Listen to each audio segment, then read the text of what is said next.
جو شخص خوشگوار زندگی بسر کرتا ہے وہ تلخ موت مرتا ہے۔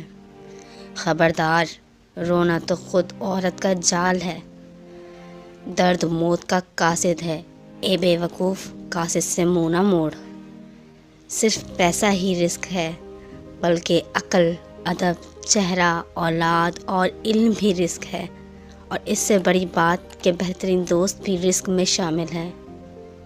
جب میں اپنے اللہ کے ساتھ ہوں تو ہر چیز عبادت کرتی ہوئی دکھائی دیتی ہے۔ ایسی ویرانی سے کبھی نہیں گھبرانا چاہیے جو کسی عظیم تعمیری کام کے لیے مقدمہ و آغاز ہے۔ اگر آپ نے عشق نہیں کیا تو خود کو زندوں میں شمار مت کرو، روز آخرت اس زندگی کو شمار نہیں کیا جائے گا۔ اگر تیرے پاس یار نہیں ہے تو طلب کیوں نہیں کرتے ہو؟ اگر یار تک پہنچ چکے ہو تو شادمانی کیوں نہیں کرتے ہو؟ انسان کے افکار اس کی زندگی کے انداز کو متعین کرتے ہیں۔ پتھر موسم بہار میں بھی سرسبز و شاداب نہیں ہوتا، خاک بن جاتا کہ تجھ سے رنگا رنگ پھول جنم لیں۔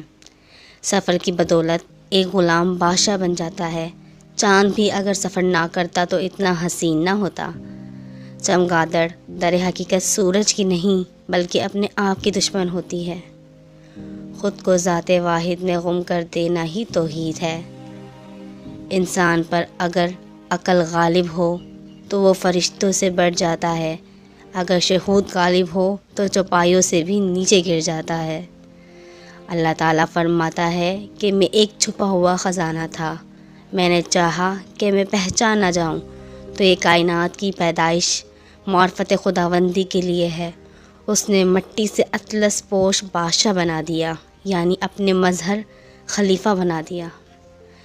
اگر تو خدا پر توکل رکھتا ہے تو کام بھی کر، اس کے بعد خدا پر بھروسہ کر۔ خوش نصیب ہے وہ جس نے احسان کی روش اختیار کی۔ تعریف چونکہ میٹھی لگتی ہے اس لیے اچھی لگتی ہے، برائی کڑوی ہوتی ہے، بری لگتی ہے۔ حلوہ کھانے میں مزیدار ہوتا ہے لیکن شکر کی تاثیر کی وجہ سے پھوڑے بھی نکلتے ہیں۔ بعض لوگ کہتے ہیں کہ لوگوں کی غلط مدح سرائی سے ہم پر کوئی اثر نہیں پڑتا۔ یاد رکھو، پڑتا ہے لیکن غیر محسوس طور پر۔ جب تم کسی برائی سے متاثر ہوتے ہو تو جان لو کہ بے جان خوش آمد سے بھی متاثر ہوتے ہو۔ زندگی کو ایک امانت کی طرح گزارو، ایک نہ ایک دن یہ اپنے مالک کو واپس کرنی ہے۔ شہود پرستی انسان کی بربادی کا سبب ہے اور انسان کو زندہ درگور کر دیتی ہے۔ فاحشہ انسان اندھا بن جاتا ہے، اس کی عقل چوہے جیسے اور شہود شیر جیسی ہوتی ہے۔